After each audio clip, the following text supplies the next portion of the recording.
രാത്രി സുഖമായി കിടന്നുറങ്ങുക എന്നത് നമ്മുടെ എല്ലാവരുടെ ആഗ്രഹമല്ലേ? ഒരു രാത്രി നമുക്ക് ഉറക്കമില്ലാണ്ടായാലോ പിറ്റേന്ന് ഒത്തിരി പ്രശ്നങ്ങളുണ്ടാവും. പെട്ടെന്ന് പൊട്ടിത്തെറിക്കും, ശ്രദ്ധിക്കാൻ പറ്റുന്നില്ല, പല കാര്യങ്ങൾ ചെയ്യുന്നതിൽ ഒത്തിരി മിസ്റ്റേക്ക് വരുന്നു, കോൺസെൻട്രേഷൻ കിട്ടുന്നില്ല, അങ്ങനെ ഒരുപാട് പ്രശ്നങ്ങൾ.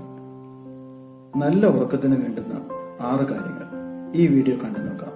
ഞാൻ doctor Arun Joy, psychiatrist, and this is joyful minds.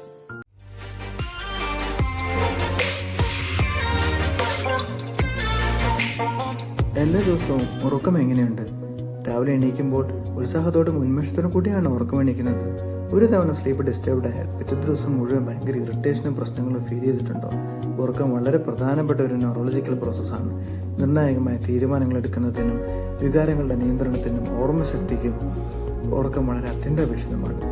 ഈ വീഡിയോയിൽ നമുക്ക് നല്ല ഉറക്കത്തിന് വേണ്ടുന്ന 6 കാര്യങ്ങൾ ഡിസ്കസ് ചെയ്യാം, അതായത് സ്ലീപ്പ് ഹൈജീൻ പ്രാക്ടീസസ്. സ്റ്റെപ്പ് 1, എല്ലാ ദിവസവും ഉറങ്ങുന്നതിനായി ഒരു കൃത്യസമയം തിരഞ്ഞെടുക്കുക. പതിവായി കൃത്യസമയത്ത് ഉറങ്ങി ശീലിച്ചാൽ ഉറക്കമെന്ന തലച്ചോറിന്റെ ഓട്ടോമാറ്റിക് പ്രവർത്തനം വളരെ എളുപ്പം സംഭവിക്കും.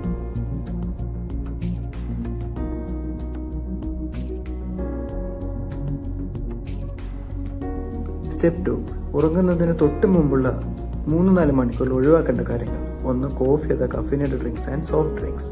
2, സിഗരറ്റ് തുടങ്ങിയ പുകയിലയുടെ ഉൽപ്പന്നങ്ങൾ.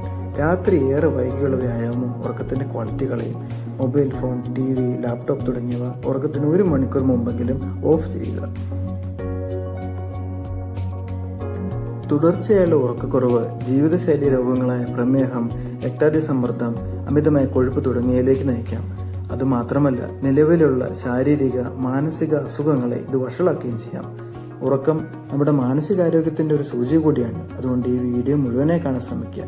ഇത്തരം കൂടുതൽ കാര്യങ്ങൾ അറിയാൻ ആഗ്രഹമുണ്ടെങ്കിൽ ജോയ്ഫുൾ മൈൻഡ്സിന്റെ ഈ ചാനൽ സബ്സ്ക്രൈബ് ചെയ്യാൻ മറക്കരുത്.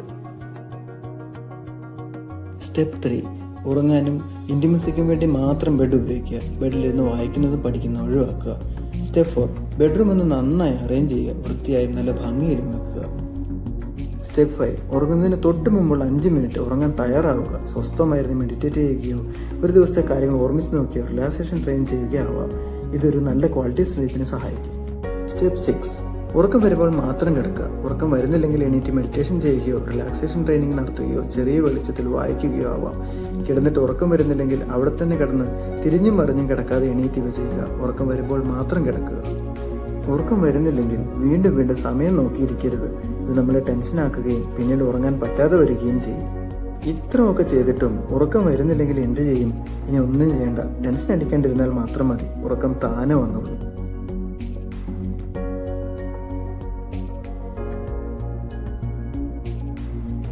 നമ്മൾ ഡിസ്കസ് ചെയ്ത 6 കാര്യങ്ങളിൽ ഒരുപക്ഷെ നമ്മളെ എല്ലാവരെയും ഒരേപോലെ ബാധിക്കുന്ന ഒരു പ്രധാന പ്രശ്നം ഉറക്കത്തിന് തൊട്ട് മുമ്പുള്ള 1 മണിക്കൂറിലെ നമ്മുടെ ഫോൺ ഉപയോഗമായിരിക്കും. ഇത് വളരെ പ്രധാനപ്പെട്ട ഒരു കാര്യമാണ്. നമ്മുടെ ഉറക്കത്തിന്റെ ക്വാളിറ്റിയെ നിർണ്ണയിക്കാൻ സാധ്യതയുള്ള, ഉറക്കത്തിൽ ബുദ്ധിമുട്ടുകൾ ഉണ്ടാക്കാൻ സാധ്യതയുള്ള ഒരു പ്രധാനപ്പെട്ട കാര്യമാണ്. ഈ ഡിജിറ്റൽ ഡിറ്റോക്സിഫിക്കേഷൻ തന്നെയാണെന്ന് തോന്നുന്നു ഞാൻ ഈ ഡിസ്കസ് ചെയ്ത 6 കാര്യങ്ങളിൽ നമ്മളെയൊക്കെ ബാധിക്കുന്ന ഏറ്റവും പ്രധാനപ്പെട്ട കാര്യം. ഈ ഒരു കാര്യത്തിൽ നമുക്ക് പ്രത്യേക ശ്രദ്ധ ചെലുത്താം. ഉറങ്ങുന്നതിന് 1 മണിക്കൂർ മുൻപെങ്കിലും ലൈറ്റ് എമിറ്റിംഗ് ഡിവൈസസ്, അതായത് മൊബൈൽ ഫോൺ, ലാപ്ടോപ്പ്, അങ്ങനത്തെ ബ്ലൂ ലൈറ്റ് എമിറ്റ് ചെയ്യുന്ന ഡിവൈസസ് നമുക്ക് അതിൻ്റെ ഉപയോഗം നമുക്ക് അവസാനിപ്പിക്കാം.